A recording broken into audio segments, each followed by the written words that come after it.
Welcome to Rango! That follows along this mentally insane chameleon with an identity crisis who really wants to be an actor. He keeps acting with made-up plays with the toys around him, and he feels like he's in a box, which he actually is. He's in a box being transported across the desert by a family that's moving towns, I think. And then they take evasive action because this dipshit chose the worst time possible to pass the car ahead. Then they run over this thing in the road, which bumps the car up into the air. Trampolining lizard dude out of the rear window of the station wagon. Who the fuck keeps that window open when you're transporting shit and you've got the trunk full to the brim? That's a disaster waiting to happen. Anyway, his tank enclosure thing gets bumped out of the car and shatters on the ground. He slides around a bit, miraculously unharmed, experiences the scorching hot sun of the desert, and sees an armadillo calling him over to help him up because he got run over by a car. He's the thing that bumped the car up into the air. He was trying to cross the road to get to the other side and meet the spirit of the west. How is this motherfucking kid still alive? He's almost split in half. Doesn't matter. Lizard dude tries to help him up, but then after a break in the traffic, cars come back, and the draft of them coming by launches him up in the air, leading bro to experience all manner of life-threatening situations when he finally lands on the side of the road, when the armadillo magically glues himself back and comes to talk to him, saying that the path to knowledge is fraught with consequence. I'm just looking for the path to water. So the wise armadillo tells him that the water comes every Wednesday in the nearby town of Dirt. Lizard man is very excited to meet some new people, or animals that are not toys. Armadillo tells him it's a day's journey that way, straight into the desert. He just needs to follow his own shadow. There's a couple of problems with that statement. First off, the shadow is pointing into the right, so he's not actually following it. If he were to follow it, he'd go directly parallel to the road. And second, the shadows are inconsistent because when the armadillo got up and went over to talk to him and was towering over him, his shadow was pointing in the opposite direction. Who fuck with the light source in this scene? Irrelevant. After the dude leaves, Armadillo whispers, "I'll see you on the other side, amigo." And while the dude walks out into the middle of the desert with a bunch of singing owls giving him a backing track and pseudo-narrating his journey. Owls in real life can't move their eyes the way they do in this movie, by the way. But then again, owls in real life can't talk, are not animated either, so I don't know what my point here is. Anyway, he stumbles upon a frog, camouflages a rock, telling him to stop moving because there's a hawk in the sky and that sees movement and goes down to snatch it and kill it, and he's gonna kill him. Despite my dude's best efforts to blend in, he fucking sucks at it all, especially when it tries to change its color and camouflage right next to the fucking frog that, I don't know if there are any frogs in the desert, but whatever. The attempt to change colors just attracts the hawk, and he's wearing a bright red shirt, so it wouldn't have worked either way. The bird dives down to get him, and he runs for his life and accidentally gets an empty can of Chef Boyardee or some shit stuck on the hawk's head. Then he gets into an empty glass bottle thinking he's safe because the hawk can get to him, but the hawk just lifts him up and drops him straight onto the frog's head. The frog gets mad, then reveals himself like an idiot and gets himself caught inside of the gecko retard, who goes to sleep that night in a random pipe, has a crazy weird ass dream, then wakes up drowning because the pipe is having water getting dumped out of it into the middle of the desert. He wakes up freaked out and tries to drink any of the water before it dries out, but then ends up at the feet of Beans, holding a gun to his face, thinking that he has something to do with the drought that her town is suffering because he just came out of that pipe. Her town is the same town that he's trying to get to, and after a while she realizes that he's nothing but a simpleton retard who has nothing to do with this drought and offers him a ride into town, which she regrets because he keeps talking and he's annoying as fuck. So she drops him at the edge of town instead of in it. He enters the small town of Dirt, which is a wild westy place where there are all manner of creatures, from cockroaches to rabbits to foxes, that are all somehow the same size, and where water is not only used for drinking and crops and such, but is also used as currency, and causes a drought that forces most of the farm owners and landowners to sell out their land. A predicament that Beans is facing with her farm, so she goes to withdraw some credit or whatever from the bank, and the bank manager, who's on the verge of fucking mental collapse, can't help her out because there ain't no water, and he shows her the bank reserves. He shows her that there's basically none left. There's only 6 days of water remaining, which is something no one knows about, obviously as to not make anybody panic. Meanwhile, Ritardo's trying to blend in. He goes into a saloon, asks for water. They all laugh at him, of course. Bartender tells him the only thing they got is cactus juice, so he slides him a bottle, and the townspeople are trying to suss out what the stranger is, where he come from, who he is. He figures out that he can make up any bullshit story he wants and assume any character he wants, so he comes up with the character persona of a really badass cowboy Wild West dude from the West named Rango, and keeps playing it up with fake stories. And when they ask him if he's the one that killed these really famous 7 people, he's like, yeah, I killed them all with 1 bullet, and he keeps making up a fake story about that shit as well. They all believe him because they're naive dumbasses, and that's how stories travel, word of mouth and that shit. Then the town rascals, vandals, thugs you might say, walk in, and their leader Bad Bill, who's like a fucking tiny dinosaur, approaches Rango and tries to intimidate him with a cigar while they all tell him about his stories. So Rango swallows the cigar to try and reverse intimidate him, takes a swig of cactus juice, which must be high in alcoholic properties because he burps out a fucking ball of fire into his face, prompting Bill to challenge Rango to a duel against him and his men, which is hell unfair, but I guess since they heard that he killed 7 with 1 bullet, 4 will be child's play for him. So fake it till make it dude tries to intimidate them while fumbling around, and because of that he doesn't notice that the hawk from earlier lands right behind him and scares off Bill and his boys. Yeah, cause the hawk flies around and makes 0 noise while flying and landing right behind him. Also, how did he not feel the whoosh of the air when he landed behind him? That's fucking stupid, but whatever. Now thinking that they ran off because of him, he keeps getting into his character till he finally turns around and notices the hawk and runs into an outhouse. Then some dumbass beaver or some shit decides that this is a good moment to go and retrieve his hat from the middle of the road while all this fucking really dangerous shit is happening. Way to pick your moment, buddy. And that distracts the hawk long enough for Rango to make his escape and run away. So the hawk runs after him, and dipshit Rango keeps running around in circles, which the townspeople would mistake for him running after the hawk, not the other way around, making them think that he's really brave. Then he ends up in a vending machine to hide. The hawk figures out how to get him out of there, so he gets out with licorice ropes and then starts running away in the middle of the road. Hawk gets a hold of the licorice rope tied to him, and he holds onto this tower of coal or dirt or whatever, pulls out the gun to shoot the hawk, but then points it at the licorice rope to cut it onto himself, shoots, and the bullet ricochets all over the place, fucking with the structure of the tower that he's holding on to, allowing it to slowly topple over, fall onto the hawk and kill it. Do you mean to say that a hawk who is smart enough to successfully operate a vending machine can't see that he's about to get crushed to death and use any of the ample time he has to run away? By my calculations, he had 10 whole seconds to get away. That's more than enough. Anyway, everyone is amazed that he got him with 1 bullet, just like the bullshit story before. Doctor confirms that the hawk is dead, and the little mouse girl goes. I say we cook that right up. Isn't that cannibalism? Kinda? Whatever. They send Rango over to the mayor, and at the mayor's office, he finds Beans bursting out of his office because she was told that he would help her in her time of need, and the help he offers is buying the farm off of her, and she refuses to do that. Gets pissed and leaves. Rango goes in to the mayor table, who gives a little speech about how whoever controls the water controls everything, pours some vintage rainwater for himself and forgets to pour it for Rango to continue on and speak how old he is or whatever. So Rango tries to sneakily get some water into his cup but drops the thing. You don't have to sneak it, dude. It's almost expected of you to pour some for yourself. Also, the thing gets capped off between shots, although the mayor didn't cap it off. And how the fuck did the mayor not hear the glass shatter? Maybe because he's old, he has bad hearing, whatever. Mayor Turd gives Rango a sheriff's badge and makes him the sheriff to give the people some hope and something to believe in. Then after Rango leaves, we get a glimpse of Mayor Turd being evil with Bill, and Beans is onto him because he's the only one not affected by the water, and also there's water being dumped out in the desert. So the bank dude tells her if she really has a problem with it, she can now go take it up with a new sheriff. So she goes to Rango to take it up with him. He's still living demo and getting dressed up in his new clothes. She tries to complain to him, then gets a freeze because she has mental issues, and this is a defense mechanism. Then tells him something. The last sheriff got fucked and takes a bite from an apple. Then the clock strikes 12 on a Wednesday, which is when the water comes. So they all grab bottles and buckets and such to do a water dance, which is like a ritual they have every Wednesday, and walk over to a nearby faucet where Mayor Turd is, calls over dudes with a big ass spigot to attach to the valve and turn the thing, open the faucet, and nothing comes out but a bunch of shit, and everybody goes nuts because there's no water, and Beans confronts the mayor and leaks the news about the very low reserves in the bank, which makes people panic even more. Hold on a second, if they have a Mad Max water dump every fucking week, why do they not have more efficient ways to collect this water? For fuck's sake, some of them come with fucking bottles. The only thing worse than that is cupping your hand and collecting the water that way, or maybe a fucking syringe. Get a fucking human-sized bucket, dipshits, or make one if you can't find one, then maybe you wouldn't have this problem, retards. Anyway, they all pile into the bank to panic in there. Sheriff Rango calms down the commotion with display of force. In his underwear, he sees the water and fucking cleans himself, and tries to make a very obvious point, saying that if it runs out, they're all gonna die of thirst. Fucking duh. He was just making up dumb shit to say as an excuse to drink some water. So he's gonna make protecting this water his top priority. That night, he gets dressed up in the finest strip and sees a couple of moles dig up into the middle of the road, saying, "This ain't the bank," and dipshit Rango doesn't hear this shit and thinks they're prospecting without a permit, so he gives them a permit, some tools, and when the blind Barbosa looking ass dad comes up, he goes as far as to tell them where the fucking bank is. And next day, the bank is obviously robbed. Rango forms a posse to fucking find who robbed the bank, and rides out with them only to come back immediately because he has no idea where the fuck they're going. So he makes a Native American crow his deputy, tells him to lick some dirt, piss in the wind, or use any of his Native American ways to find out where the thieves went, and he's like, it's not that deep, bro. They obviously tunneled in. So the dumbass forms a small group, including Beans, and jumps down with them into the tunnels, lighting the way with long-lasting matchsticks. They find a pipe down there and decide to follow it to see its origin, thinking that they'll find the robbers there. They pass by huge cave systems with a big-ass, harmless creature, get to the end of the tunnel and the pipe, and get out of there through a hole in the top to find a bunch of dead cactus trees. Also, the bank is dead there as well. He died via drowning, the doctor says. How the fuck can you tell that by putting your one barely functional shitty ear next to his chest? Isn't the only way you can find out if someone drowned or not is checking whether their lungs are filled with water by inspecting their lungs on the inside? Or am I wrong? I'm not a doctor, so I don't know. Whatever, he drowned in the middle of the desert with fresh muddy footprints around him. Rango botches a quick funeral for him, and they keep following a prostate trail that the crow chief picked up. So they ride their chickens or whatever in that direction, and did they hide these motherfucking bipedal feathery fucks in their pockets or some shit? Where the hell did they come from? Did they go back to the town and get them? Whatever, who cares? Some more tracking, riding, and a guitar solo later, they camp out somewhere in the middle of the desert and exchange stories about throwing up stuff, bodily fluids, and fecal matter. And then this f***ing rabbit is like, Pass your beans, Bean.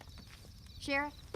No thanks. Mr. Rango? now wait a minute, how the fuck do you have conveniently sized apples, bananas, and all types of fruit that is exactly their size, but beans are human sized? Whatever. Rango the retard gets asked to tell them about the spirit of the West, so he recites the same stuff that Armadillo told him at the beginning of the movie. Then they all hold hands while Spoons prays to the spirit of the West and thanks him for sending them Rango in their time of need. And Rango starts feeling guilty about that because he's nothing but a lousy old cookie faker. Then Rango and Beans have a small talk about walking cactuses, love, and hope in the middle of the night. She freezes again mid-conversation, so gives a peck on the cheek and goes off to bed, and turns out to be a fake freeze. And next day, they spot the moles or digging rats base and the water jug being transported over to them. So they leave Spoons on top of a hill to signal them if something bad happens that they can't see, and they get down there in record time before the son has enough time to tell his dad about something very important about the jug of water and distract them with the lesbian play. I don't know how they got the props to do all this shit, but whatever. In the middle of the play, they pull out their guns on them. Rango's like, you and your whole family, put your hands up. So the whole mole colony, which is technically this guy's family, rise up out of the ground like zombies to surround Rango and his men. And Spoons is like, oh shit, this must be something bad, and start giving out signals, signaling for his life in every way he knows how, until he finally gets a heart attack and shoots his weapon, which scares the little tiny pig pulling the cart, and it goes hog wild running away with the water. The posse hops onto the wagon, the chromosome colony dips underground and launches out of cave systems riding bats to attack the escaping posse from the air. Spoons drops his gun in disbelief and fear and rides his chicken away. Do not ever leave your weapon, that's the #1 rule of being a soldier, dumbass. Anyway, the chromo colony is attacking from the air. Blind Doso orders them to do a Alabama squeeze box, which sounds like an incestuous sex move, where two brothers are pounding and throw fucking their sister simultaneously from either side. Actually, wouldn't be surprised if a definition already exists on Urban Dictionary. Anyway, a Yankee Doodle version of the Ride of the Valkyries plays. While the usual animated kids movie chase scene shenanigans happen, the Alabama squeeze box gets fought off. They try to bomb them unsuccessfully. Rango flies up into the air and has many Jack Sparrow moments, then gets eaten out by Spoons. And as usual, nobody actually dies, although many should have, except for this guy. Is that all you got?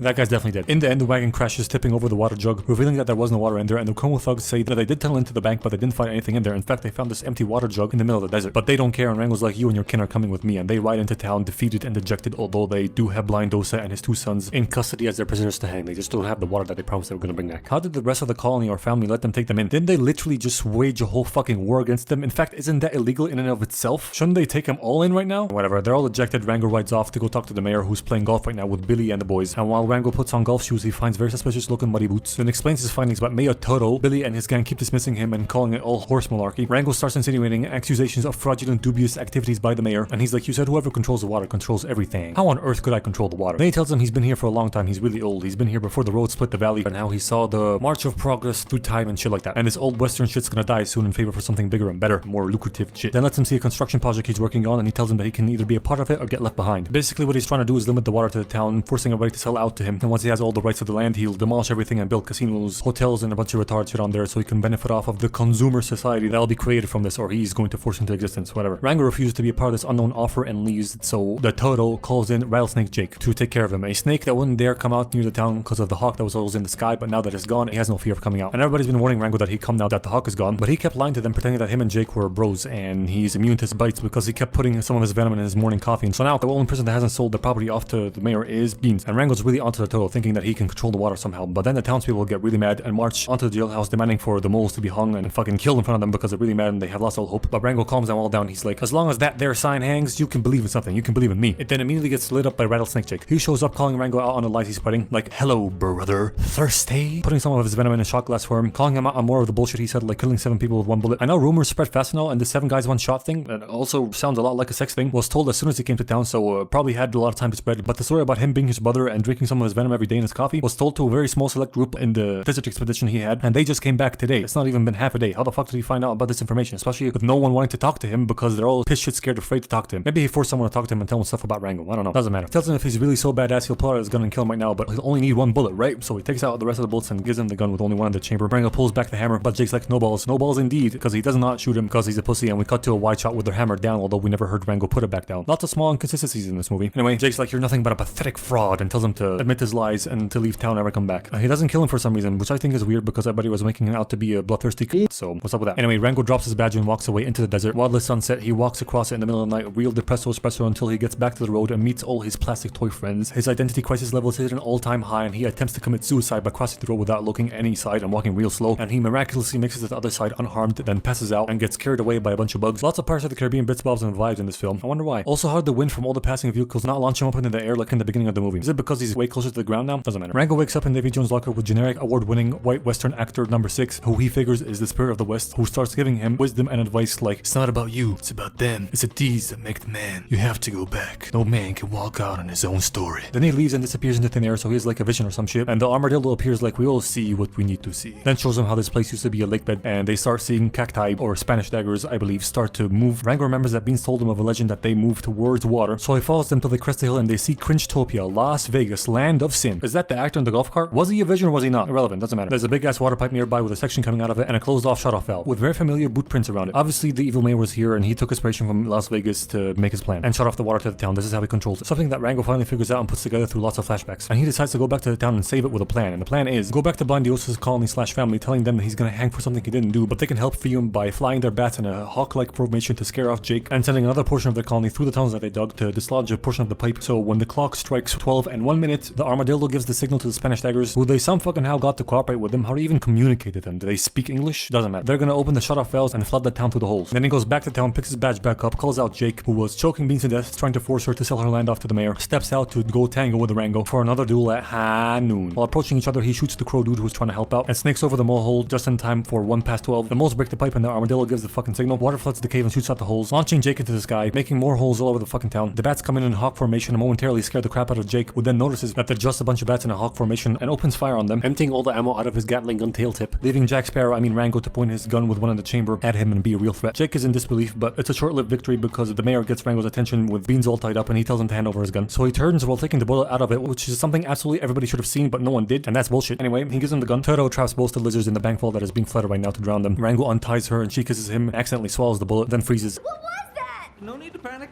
but I think you just swallowed Plan B. I see what you did there, you dirty bastards. He starts doing the Hamlik on her while the mayor turns on Jake, pointing Rango's gun at him, telling him that he's a dying breed and they don't need outlaws and gunslingers in the era they're heading into. But obviously when he comes to shoot the gun is empty, and the bullet gets Heimlicked out of Beans, ever so slowly inching towards the fucking glass, cracking it, which is absolutely the most donkey shit ever, but who cares? It freezes them and drenches everybody in water. The mayor is helpless on his back, and Rango leads him up to Jake to have his way with him and kill him, do whatever he wants to him. He tips his hat one legend to another, because he respects him now that he saved him and the whole town with a singular bullet. The legend has become true and shit, and snakes away with the mayor. Rango's a hero, he fucks Bean, and the town becomes a beach town where water is no longer money, money's money now. And I hate to break it to everyone, but the abundancy of water will probably not last long, because the Vegas water authorities or whatnot will definitely notice this massive leak in their system and fix it and probably cut off that water supply for good. Anyway, Rango rides off into the sunset to do hero stuff, and the movie ends. This movie gets 8 Jean-Claude Van Dammes out of 72 salsa dancers.